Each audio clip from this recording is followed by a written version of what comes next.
Today, we are talking about food monitoring, which I think a lot of people quietly struggle with, but very few people actually talk about.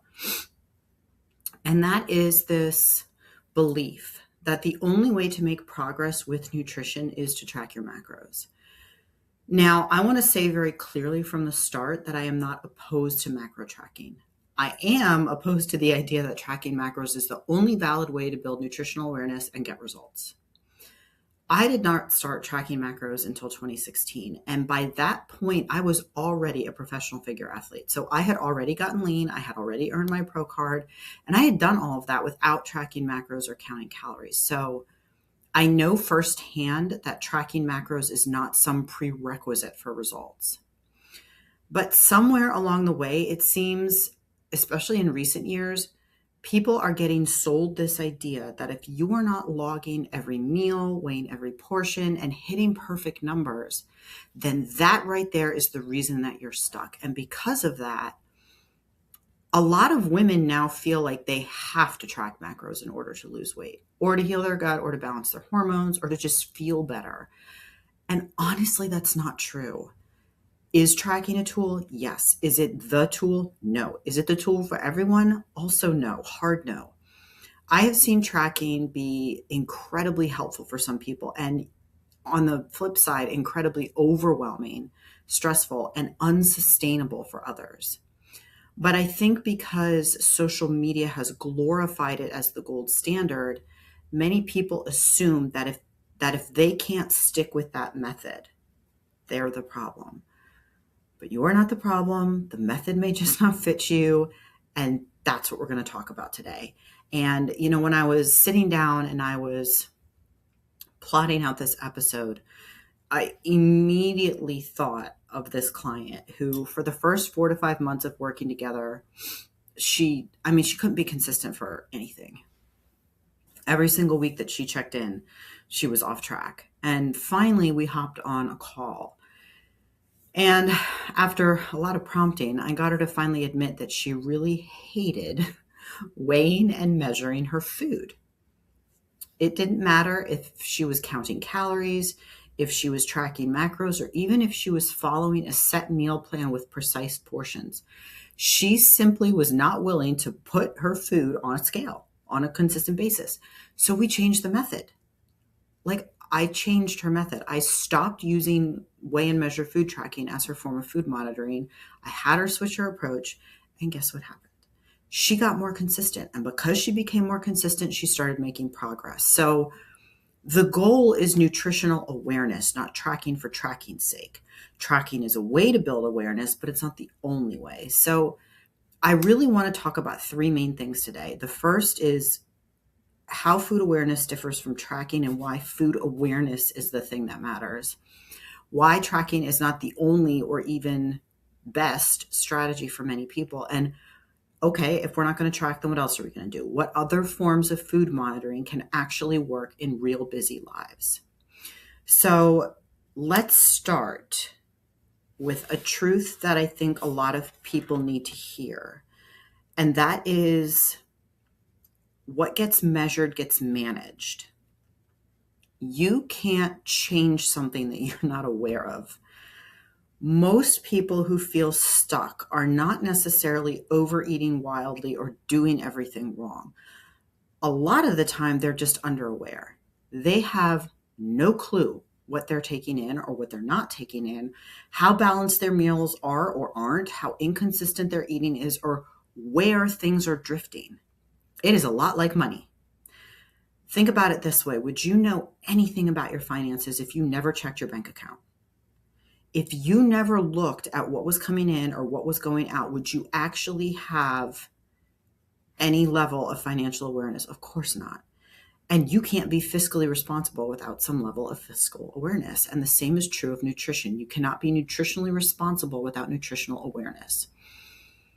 And without some method of checking in on your food, on the quality, on the balance, on the portions, on the timing, on the habits, it becomes very easy to drift off course without realizing it. So I also want to mention that with this all in mind, this concept of food awareness, I want to emphasize that food monitoring or some form of bringing this awareness into being, it's not about restriction, and it's not about punishment, and it's not about obsession, and it's not about perfection. Food awareness gives you feedback, okay? And it gives you structure, and it gives you consistency, and it gives you clarity, and it helps you make decisions based on what's actually happening, not what you think is happening. And when awareness increases, results tend to follow. So you do need some form of food monitoring, okay? But food monitoring does not have to mean macro tracking. Let's go back to the money analogy for a second. And let's say you wanted to build financial awareness. Would that mean that you need to track every single dollar and every penny in an app forever? No. Could you? Sure, that's one way, but it's not the only way. Could you also use cash for discretionary spending so you physically feel the transaction? Absolutely. Could you create a pause rule before making purchases over a certain amount, or review your bank statement once a week and identify spending that's not aligned with your goals, right? There are lots of ways to build awareness without obsessively budgeting every penny. And nutrition is the same way. Macro tracking is not a golden child. It's a tool. And for many people, I find it is exhausting, it is stressful, it is inconvenient, and it's really unrealistic for how they live. In both money and nutrition, ironically, people tend to swing between two extremes, right? Complete and utter avoidance and disconnection, or hyper control and obsession. But nutritional maturity, I think, is learning how to stay aware without becoming consumed. And that is what I really hope this episode is about. So let's talk about why tracking fails. So tracking fails for a couple of reasons, at least in my opinion. And the first is that it adds mental load. Like, let's be real, it does. People are already managing work, schedules, kids, errands, appointments, responsibility, travel, emotional stress, and the general chaos of life. Tracking can, for a lot of people, become just one more thing they have to do, like one more task on top of an already really full plate. Second, tracking can feed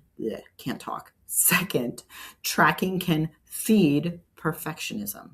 I see this one all the freaking time.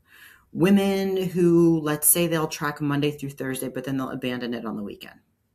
Or they'll only track when they have their food scale. Or they skip it completely when they're eating out because they can't do it perfectly, or they don't do it at all. Or they track their meals, but they don't track the cookies they ate off the cookie sheet while baking, or the fries they stole off their husband's plate while out to eat, or the glass of wine they end their day with. You get my point.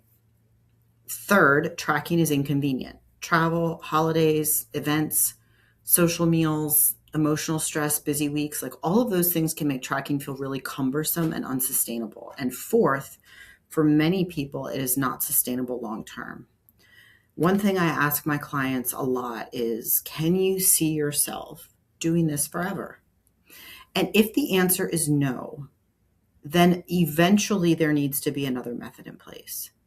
Because when it comes to food monitoring, what matters most is consistency.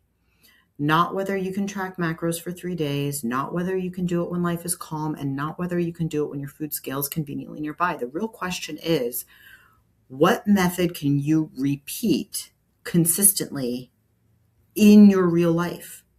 So that means when you're busy, when you're stressed, when things are normal, when things are imperfect, right? The best method is not the one TikTok loves, or the one your friend uses, or the one you wish you were the kind of person you could stick to.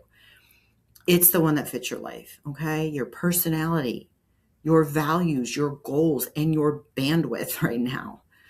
Because consistency will beat intensity every time, and you will get far better results doing something simple and repeatable 7 days a week than doing something complex and perfect for 2 days a week.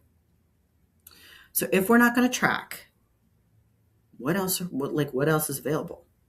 Right? You're probably listening to this going, okay, Ali, you told me food awareness matters. Tracking is one method. It doesn't work for everyone. What else can I do? Well, you could do a food journal.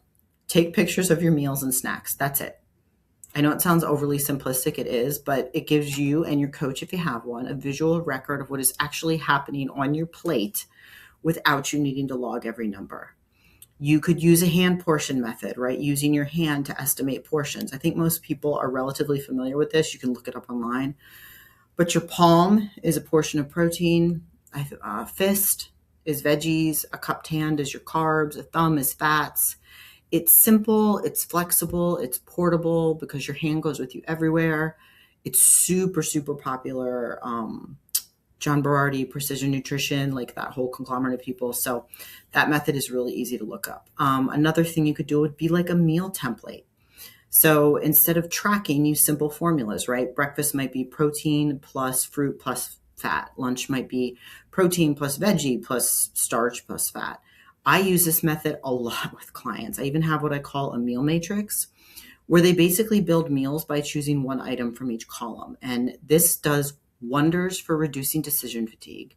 It is also a really useful tool for teaching people how to put together balanced, nutrient-dense meals. You could do habit-based tracking or food rules, for example. So instead of tracking numbers, track your behaviors. Do I have protein at every meal? Did I drink enough water? Did I get my veggies in? Did I sit down and eat instead of picking all day? Did I space my meals out well?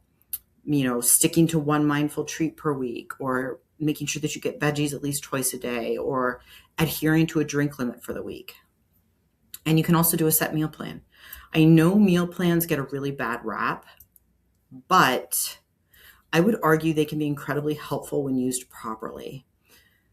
So a set meal plan is basically a structured list of meals that you repeat throughout the week. It does not have to be a forever solution, but it can be a fantastic teaching tool. I do have some clients who've been on meal plans for like eternity, and frankly, they love them. But it shows people what balanced meals actually look like. It teaches portion awareness. It dramatically reduces decision fatigue, and it really helps people build confidence. And over time, I think meal plans can act a lot like training wheels. They're not the forever goal, but they can absolutely help someone build the skill set they need to eventually eat more flexibly without losing awareness. So, how would you know what method is best for you? Well, for starters, I would say be honest with yourself. Ask yourself what feels doable for me right now. Like, what feels low stress? What can I actually do consistently? Not what can I do when I'm like gung-ho and motivated and hot out the gate and like ready to get started. Like, what can I do when like I have to stay late at work and like rush the kid to the urgent care because they swallowed a quarter, or like whatever it is, right? What can I do that won't fall apart the second life gets busy or overwhelming? What fits my personality? Am I a perfectionist? Do I drift into all or nothing thinking? Am I in a really chaotic season of life? How much structure do I actually need? The right method is the method that supports you, not the one you think you should do. And I really want to say something important here. I want to pause and just say that if you try one method and it doesn't work, it doesn't mean you're lazy, undisciplined, inconsistent, or bad at nutrition, okay? It probably just means that method didn't fit you. And honestly, finding the right food monitoring method is a little bit like dating. Sometimes you try something and you realize this is too much work, or this stresses me out, or this does not fit my life. I don't like this. I'm forcing this. And it doesn't mean you're the problem. It just means it wasn't your match. So you are absolutely allowed to pivot. You are allowed to try something else. You are allowed to experiment. The goal is not to pick the perfect method on the first try. The goal is to find the method that helps you stay aware and stay consistent and keep moving forward. So as we wrap this up, I want to reemphasize that you do not have to track macros to make progress, but you do have to have awareness. You have to have consistency. You have to have a repeatable structure and a method that fits your actual life. If that means tracking macros, wonderful, great, like props. But if not, like that's okay too. I have been coaching for so long, too long, and I've seen women be so incredibly successful with all different methods of food monitoring. Like I myself have been successful with different forms of food monitoring. So please believe me when I say there is more than one way to skin a cat, so to speak. If this episode resonated with you, take a minute and ask yourself, which method feels like the best fit for me right now? Not forever, just in this season. If you're tracking and you have been inconsistent with it, or you've been struggling with it, maybe it's time to sit back and assess, like, is macro tracking actually the tool that I should be using? And if you want help figuring out what to do and how to do it, guys, I am here. You can email me directly, or you can fill out my coaching application on my website. I'm a board-certified health coach and an FDNP, functional diagnostic nutrition practitioner, not a licensed medical doctor. The contents of this podcast should not be taken as medical advice or medical nutritional prescription. Any information I share is for encouraging and educational purposes only. It is not intended to diagnose, treat, cure, or prevent any health problem, nor is it intended to replace the advice of a physician or the appropriate medical professional.